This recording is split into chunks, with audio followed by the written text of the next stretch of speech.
Este es un tema para debatir. Comienza la entrevista en el Sonar Global. 7:42. Vamos a saludar a nuestro invitado de hoy, Ernesto Castañeda, director del Laboratorio de Inmigración y del Centro de Estudios Latinoamericanos de la American University de Washington, D.C.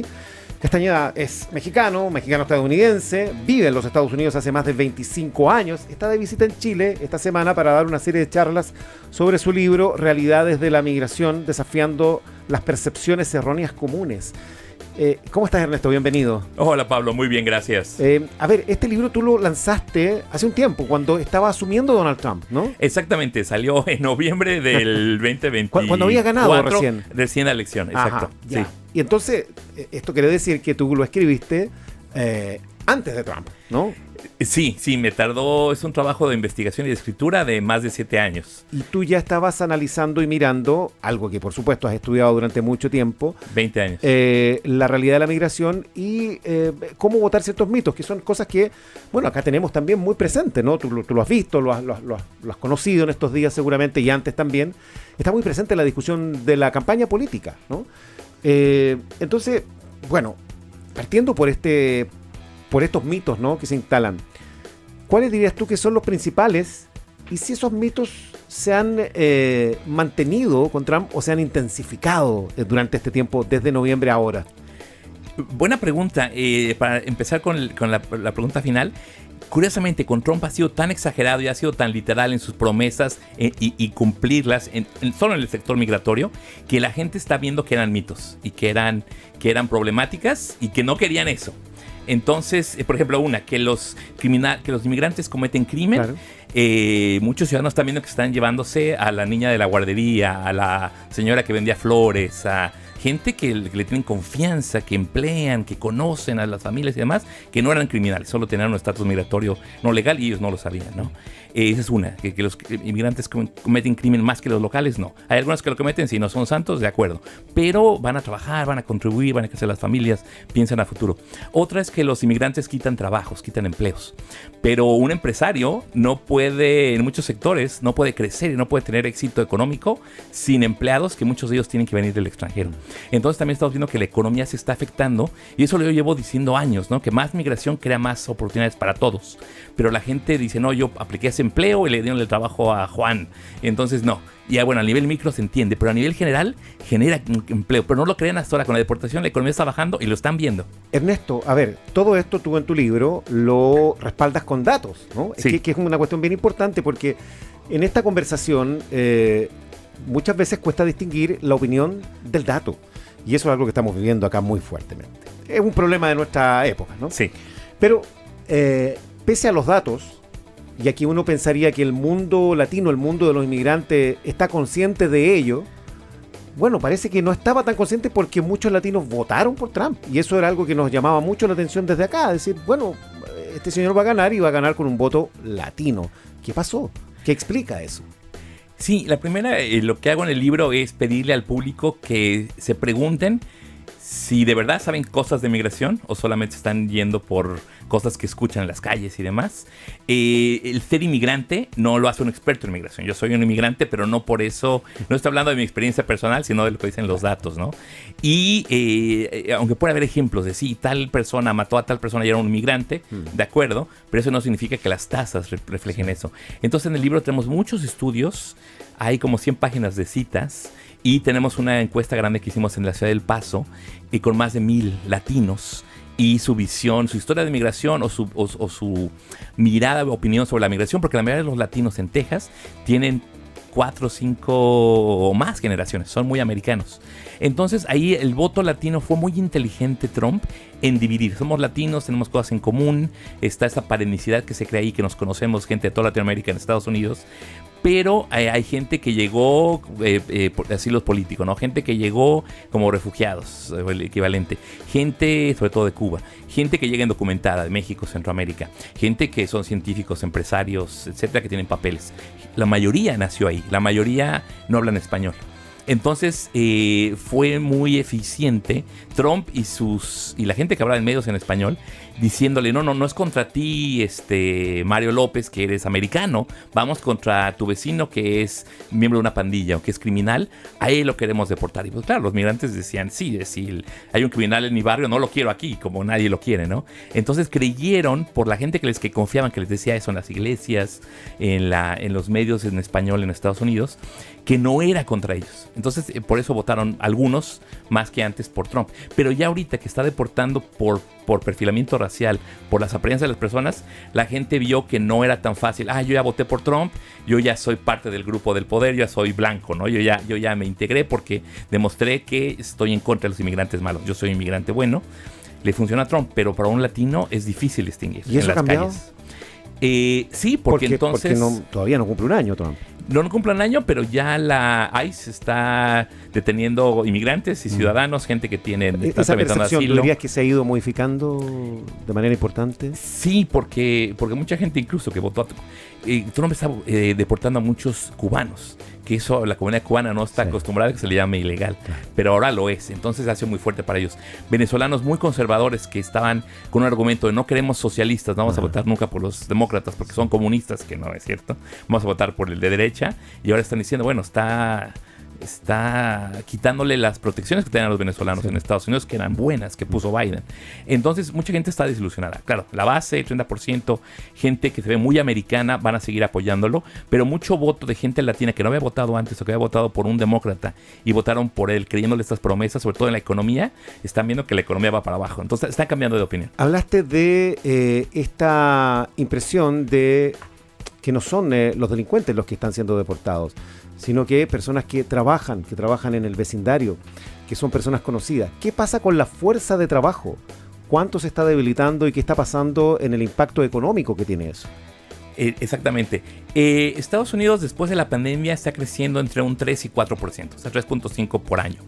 Hicimos en el laboratorio de la inmigración, en base a las remesas que mandan los inmigrantes, que mandaron 81 millones en el 2022, de ahí vimos con unas matemáticas muy sencillas que eso representa, o sea, mandan remesas, que es el 4% de lo que ganan en Estados Unidos los empleadores de los inmigrantes.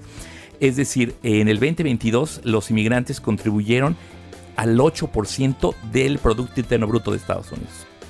Es decir, si deportaras a todos los migrantes recién llegados que mandan remesas, la economía tendrá un crecimiento de 8. Sería una... Solo por ese dato, por las remesas. Solo los que mandan remesas, que no son... Yo no mando remesas, ¿no? Mucha gente no manda remesas, pero la gente recién llegada, ahí se puede medir directamente por la remesa. Claro. Las deportaciones que está haciendo, si las sigue haciendo de esa manera, va a destruir la economía porque hay menos gente trabajando y porque el crecimiento en la población estadounidense hoy por hoy es gracias a la gente que viene del extranjero. ¿Pero hay alguna industria, alguna área productiva que se está viendo particularmente afectada por este tema? Sí, las deportaciones más grandes en cuanto a números son en Florida y en Texas. Entonces, en el estado de Florida ahorita, las construcciones grandes de edificios, que había mucha mano de obra latina, sobre todo un porcentaje importante indocumentado, se están yendo a otros estados o los están deportando. Entonces hay gente, estudiantes míos van mucho a Florida y me mandan fotografías de sitios de construcción que están parados porque no hay quien los trabaje. Entonces Florida y Texas, que han crecido mucho por migración de otras partes de Estados Unidos e internacional, van a enfrentar un futuro económico negativo por ser tan anti-inmigrantes. Estamos conversando con Ernesto Castañeda, director del Laboratorio de Inmigración y del Centro de Estudios Latinoamericanos de la American University de Washington.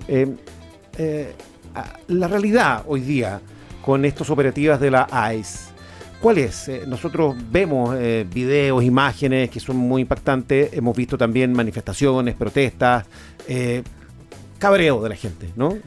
Con este hostigamiento, con esta hostilidad. Pero, ¿cuál es la realidad? ¿Esto es permanente? ¿Son cuestiones que ocurren en determinados... son episódicas? ¿Afectan a un número importante de la población? Esa manifestación es una cuestión extendida. A ver, ¿cómo es la realidad? Porque también nosotros recibimos por el sedazo de las redes sociales mucha información que a veces es interesante de corroborar con una fuente más directa. Excelente pregunta y reflexión.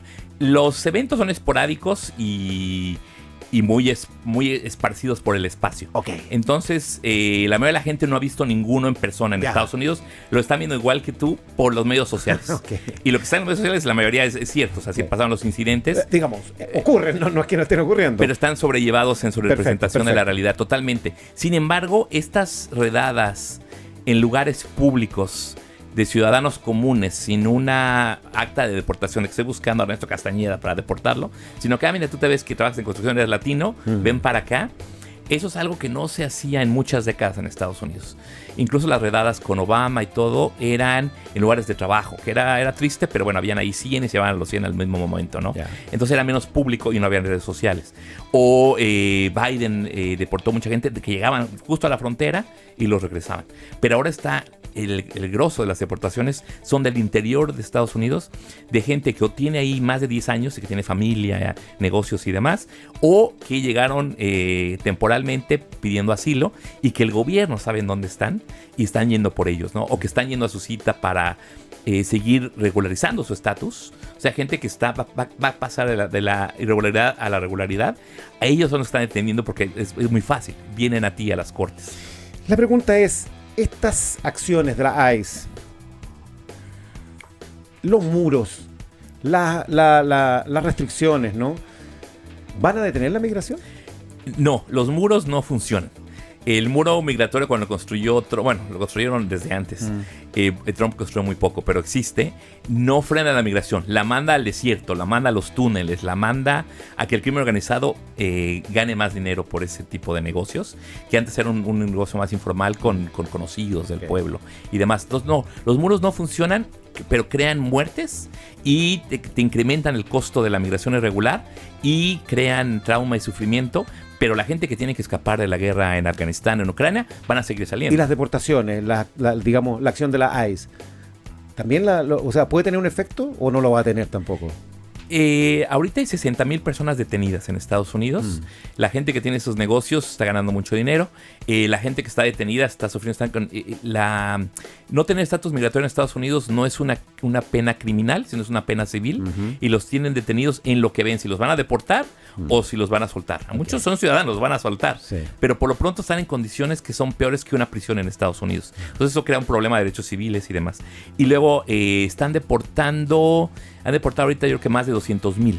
Eso, si siguen pasando los meses y sigue así, que es lo que quiere hacer si Trump, siguen esa tasa, la economía, localidades se va a ver afectada negativamente. Pero la posibilidad de que ingresen otros, ¿cómo está esa relación? Curiosamente ahorita la frontera está bastante sellada. Incluso está violando el derecho internacional y no se están aceptando gente que llega pidiendo asilo, aunque tengan pruebas y demás. Y hay menos migración informal que en otros momentos, o está pasando muy, muy invisible que no se ha visto. Llega gente, pero mucho menos que antes. Y aparte era que había un cuello de botella de toda Latinoamérica y otras partes del mundo que durante la pandemia no nos podíamos mover, ¿no? Entonces mucha gente estaba atorada en México, en Centroamérica, con el plan de llegar a Estados Unidos. Cuando se reabre la frontera, llegan muchos porque estaban ya esperando, ya estaban en camino, estaban encaminados. Pero ya yo decía que eso se iba a estabilizar y iba a bajar, y estamos en eso. Y ahorita sí mucha gente dice, ahorita no es el momento de moverme de mi país. Entonces la migración hacia Estados Unidos ha bajado. Podemos platicar del error de México y otros países en la región, pero ha bajado. Entonces lo que pasa es que no hay migración nueva, no hay refugiados, no hay bebés estadounidenses en el número suficiente, más deportaciones. Eso es igual a crisis económica en un par de años. Hemos recibido también la noticia de estos enfrentamientos de la administración de Trump con las universidades. Tú que trabajas en ese mundo, ¿no? Que eres latino, además, que estás a cargo del Centro de Estudios Latinoamericano. ¿Cómo has vivido ese tema?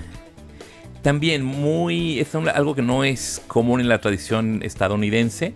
Han habido recortes a la investigación científica en general y recortes sobre todo a la gente que está estudiando desigualdad, género, latinos, desigualdades en la salud, temas que tenían mucho apoyo financiero porque son problemas sociales. Sí, hemos perdido becas de investigación por esto. Financiamiento básicamente. Así es. Pero tu universidad te respalda. ¿Cómo has visto eso? Sí. Porque aquí hay enfrentamiento con las instituciones, derechamente. Sí. Que se les solicita que cambien algunos estatutos, en fin.